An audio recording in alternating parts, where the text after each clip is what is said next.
Welcome back to Veil of Night. I'm your host. We all know that some cultures speak of entities that exist alongside us and seem ancient and incredibly powerful. In the Middle Eastern and Islamic traditions, there are many types of Jinn, but none are as feared as the Ifrit. These are spirits of fire and smoke, known for their immense strength and often their malice.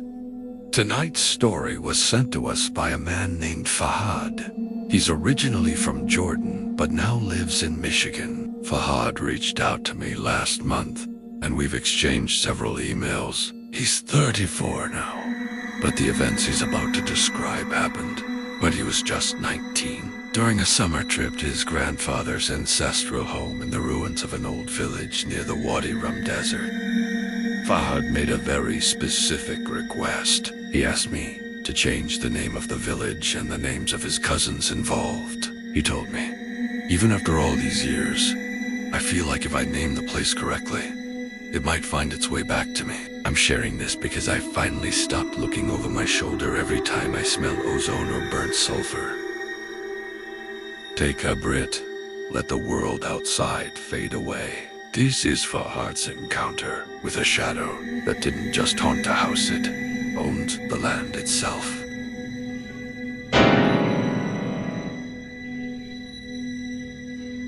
I've always been a skeptic. Growing up in a modern city, you tend to look at the old stories as folklore tellies to keep children from wandering into the desert. But that summer in 2011 changed everything. I was staying with my cousins, Omar and Zaid. We were young, arrogant, and bored. My grandfather's house was on the edge of a village that had been half swallowed by the sand. About a mile into the rocky plains, there was an old well, the al-Zulmat, or the Well of Shadows.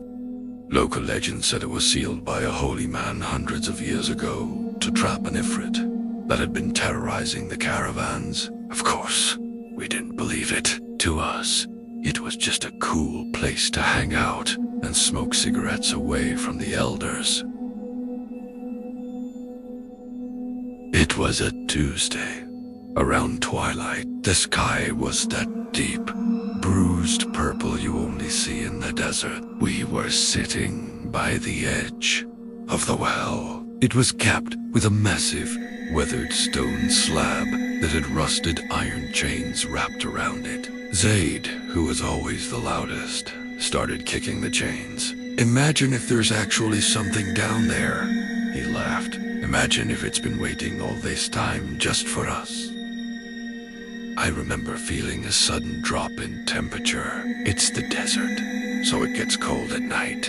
But this was different. It was like stepping into a freezer. And then there was the smell. It wasn't rot. It was the smell of a lightning strike. Sharp, metallic, and hot. "Guys, do you hear that?" Omar asked. He had stopped, laughing. Primera listened. From deep beneath that stone slab, hundreds of feet down, came a sound. It wasn't a voice.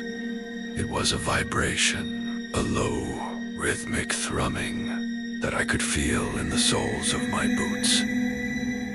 Thump, thump, thump.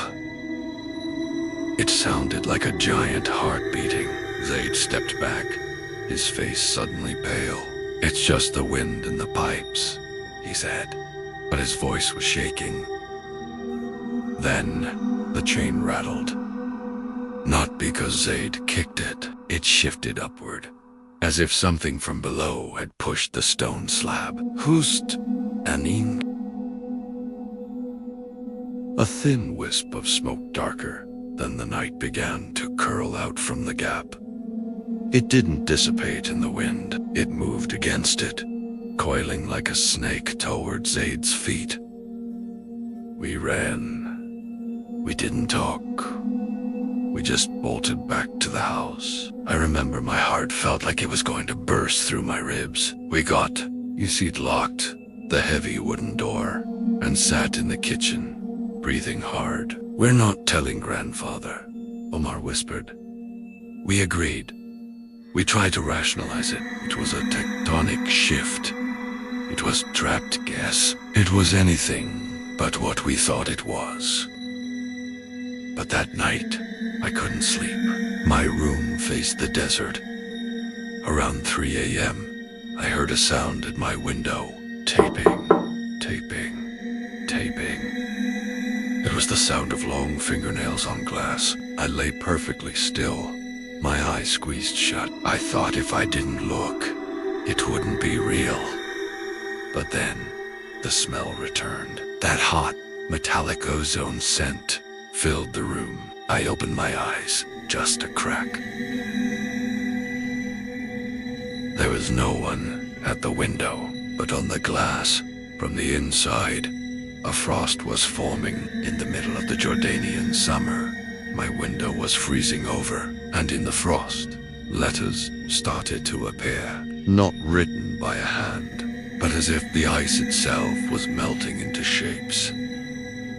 I am the fire that does not consume. I am the shadow that does not depart. I didn't scream. I couldn't. I felt a weight on the end of my bed, the mattress depressed as if someone very heavy had just sat down. I felt a heat intense, blistering, heat radiating near my feet. Bremera looked down. There was a silhouette. It wasn't a man. It was too broad, its shoulders touching both sides of the bed frame. It had no face, just two glowing embers, where eyes should be not red, but a brilliant, terrifying white. "You broke the seal of the stone," it said. The voice didn't come from the room. It felt like it was vibrating inside my skull, like 1,000 hornets. Zaid kicked the stone. I managed to whisper, my voice cracking. The entity tilted its head. "The intention was yours. The curiosity was yours. I have been hungry for a century." It reached out a hand door, what looked like a hand made of solidified smoke. As it moved closer to my face, the air became hard to breathe. It was like the oxygen was being sucked out of the room to feed a flame. I did the only thing I knew. I started reciting the Ayatul Kursi in my head. I stumbled over the words, my mind racing. The heat flared.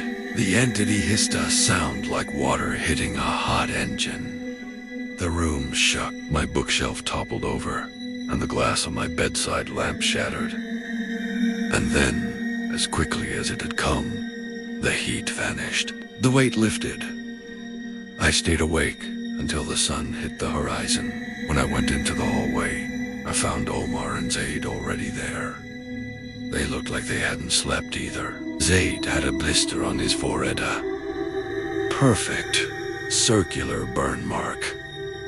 We told my grandfather everything.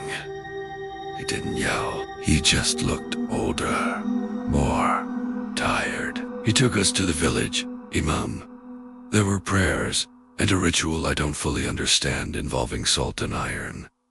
We left for Raymond that same afternoon. I never went back. Zaid isn't the same. He's quiet now.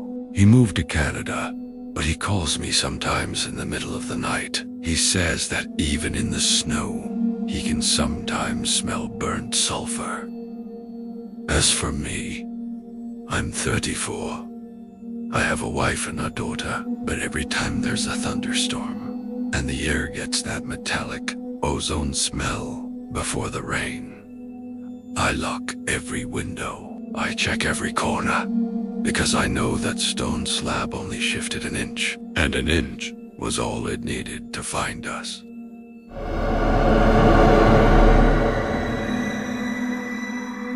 I want to thank Fahad for sharing that with us. It takes a lot of strength to revisit a memory that has clearly left such a mark.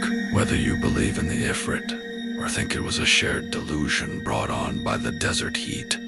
The fear those three young men felt was real, and sometimes fear is the only proof we need. Fahad mentioned that Zaid still smells the sofa. It makes you wonder, do some things ever truly let go once they've had a taste of your fear? If you've encountered something ancient, something that felt like it belonged to a different time or a different world, I want to hear your story. The link to submit is in the description. Until next time, keep the lights on and stay safe. Stay tuned for more stories. Subscribe.